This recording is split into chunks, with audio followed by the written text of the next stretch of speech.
నమస్తే. Welcome to our channel. నేను ప్రియాంకారావు.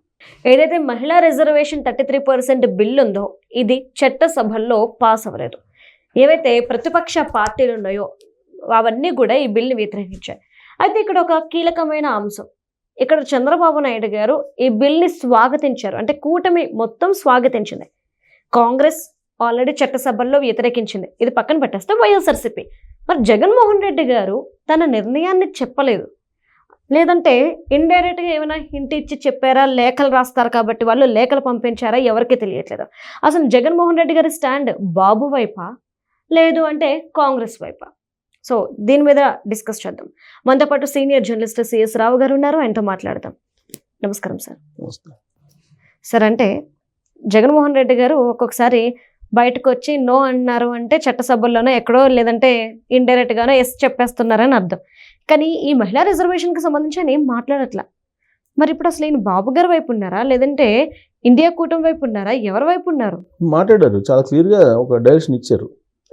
మహిళా బిల్లుకి అనుకూలం మేము అని చెప్పి బేషరతుగా బీజేపీ వాళ్ళు అడగకపోయినా చంద్రబాబు నాయుడు గారు లెటర్ రాశారు కాబట్టి సపోర్ట్ చేశారు. అంటే బయట ఒకటి సపోర్ట్ చేస్తారు, తర్వాత కామన్ అది. కానీ ఈ విషయంలో అక్కడ బీజేపీ పెద్దలు ఉన్నారు కాబట్టి ఓకే, అక్కడ తేడా వస్తే ఏం జరుగుతుందో తెలుసు కాబట్టి బేషరతుగా మేము మద్దతు ఇస్తున్నామని చెప్పారు. మద్దతు కూడా ఇచ్చారు కూడా. ఈ విషయాన్ని షర్మిల గారు చెప్పారు.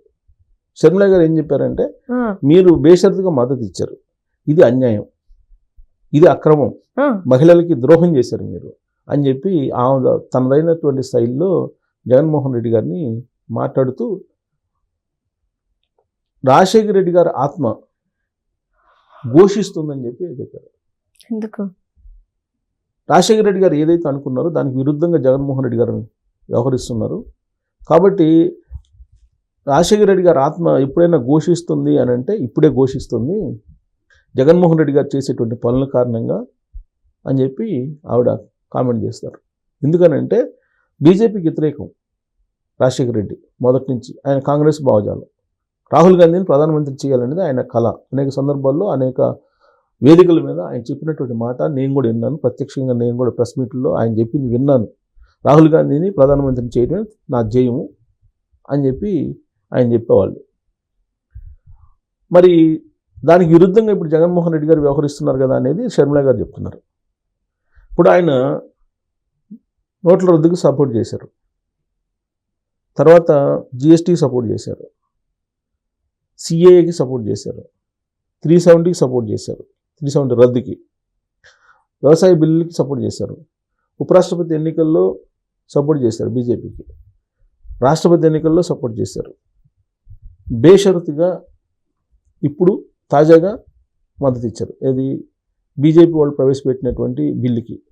బీజేపీ వాళ్ళు ప్రవేశపెట్టినటువంటి బిల్లు అన్యాయం చేస్తుంది దక్షిణ భారతదేశానికి అని చెప్పి ఇండి కూటమిలో ఉన్న పార్టీలన్నీ ప్రశ్నిస్తూ ఉన్నాయి. దక్షిణ భారతదేశం ఉత్తర భారతదేశం వ్యత్యాసం ఉంది కాబట్టి దక్షిణ భారతదేశానికి అన్యాయం జరుగుతుందని ఇండియా కూటమిలో ఉండే భాగస్వామ్య పక్షాలన్నీ వ్యతిరేకించాయి. కానీ జగన్మోహన్ రెడ్డి గారు మాత్రం వ్యతిరేకించలేదు, సపోర్ట్ చేశారు బీజేపీ బిల్లుకి. బీజేపీ ఎలాంటి బిల్లు పెట్టినా వ్యతిరేకించకుండా సపోర్ట్ చేసేటువంటి పార్టీ ఏదైనా ఉందంటే అది వైఎస్ఆర్ కాంగ్రెస్ పార్టీ. ఈవెన్ 2019, 2024 మధ్యలో చంద్రబాబు నాయుడు గారు వ్యతిరేకించారు బీజేపీని. 2018 నుంచి వ్యతిరేకించారు. 2018 నుంచి మళ్ళీ 24 ఎలక్షన్ ముందు దాకా వ్యతిరేకించారు. కానీ ఫస్ట్ నుంచి వ్యతిరేకించింది ఎవరంటే జగన్మోహన్ రెడ్డి గారు. బీజేపీ ఏది చెప్తే అది. పైగా జగన్మోహన్ రెడ్డి గారు 2019లో ముఖ్యమంత్రి అయిన తొలి రోజు ఆయన చెప్పిన మాట ఏంటంటే, ఈ దేశంలో పవర్ఫుల్ లీడర్ ఎవరైనా ఉన్నారంటే మోడీ, ఆ తర్వాత అమిత్ షా గారు. వాళ్ళిద్దరికి తెలియకుండా ఎలాంటి నిర్ణయాలు మేము తీసుకోమని చెప్పి సాయిరెడ్డి గారు కూడా చెప్పారు. ఢిల్లీలో బీజేపీ పెద్దలు ఉన్నారు, వాళ్ళని కాదని మేము ఏం చేయలేము, ప్రత్యేక హోదాని కూడా మేము తీసుకురాలేము అని చెప్పి, అది దేవుడి దయ అని చెప్పారు జగన్మోహన్ రెడ్డి గారు. ఆ రోజు నుంచి ఇవాళ వరకు కూడా బీజేపీని కాదని ఒక్క అడుగు ముందుకెళ్ళారు. పైగా రాజకీయేతర బంధం ఉందని చెప్పి ఇదే జగన్మోహన్ రెడ్డి గారు చెప్పారు. ఎక్కడ చెప్పారు? అల్లూరి సీతారామరాజు విగ్రహం ఆవిష్కరణ వేదిక మీద ఆ రోజున ముఖ్యమంత్రిగా జగన్మోహన్ రెడ్డి గారు ఉన్నప్పుడు ప్రధానమంత్రి నరేంద్ర మోడీ గారు వచ్చారు. ఆ వేదిక మీద నుంచే రాజకీయ అతీతమైనటువంటి బంధం నరేంద్ర మోడీ గారితో ఉందని చెప్పి జగన్మోహన్ రెడ్డి గారు చెప్పారు. మరి ఇప్పుడు బీజేపీలో లేదా ఎన్డీఏ కూటమిలో ఉన్నట్టా లేదా వైఎస్ఆర్ కాంగ్రెస్ పార్టీ? ఉన్నట్టు కాదని ఎవరన్నా అనగలరా? అస్సలు లేదు.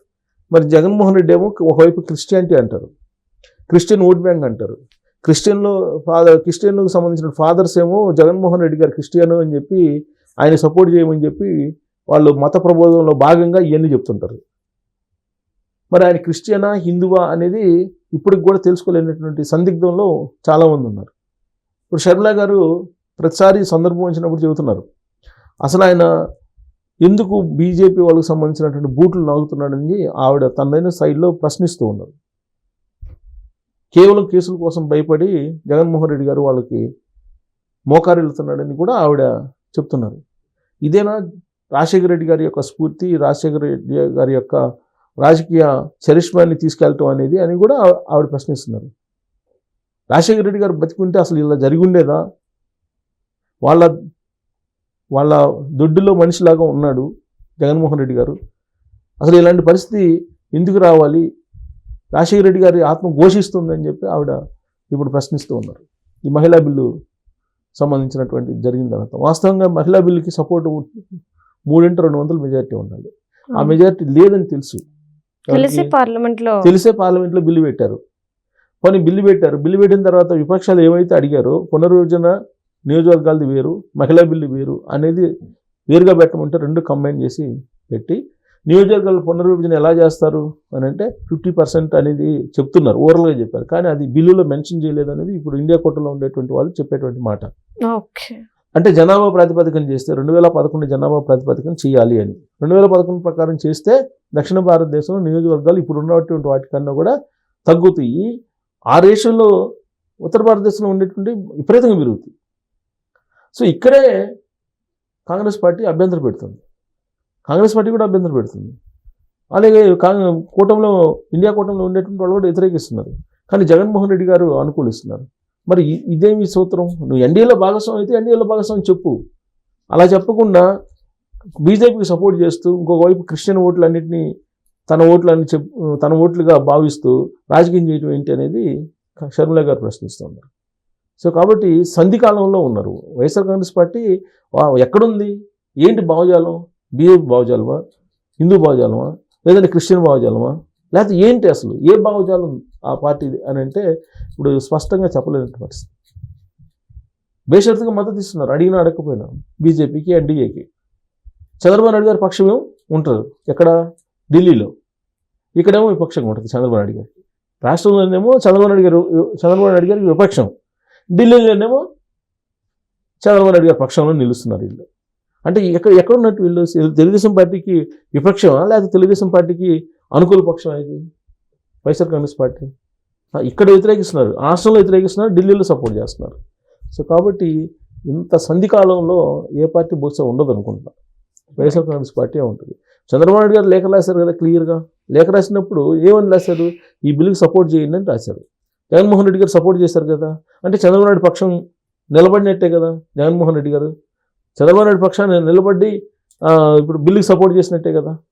అంటే రాష్ట్రంలోనేమో విపక్షం, ఢిల్లీలోనేమో చంద్రబాబు నాయుడికి విపక్షం, రాష్ట్రంలో వైఎస్ఆర్ కాంగ్రెస్ పార్టీ బాబుకి. సో ఇది సంధికాలం, వైఎస్ఆర్ కాంగ్రెస్ పార్టీకి ఒక రకమైన సంధికాలం అని చెప్పి చెప్పవచ్చు. ఈ సంధికాలం నుంచి బయటపడకపోతే అటు క్రిస్టియన్ ఓటు పోతుంది, ఇటు హిందూ ఓట్లు ఎలాగ రావు. Thank you so much sir.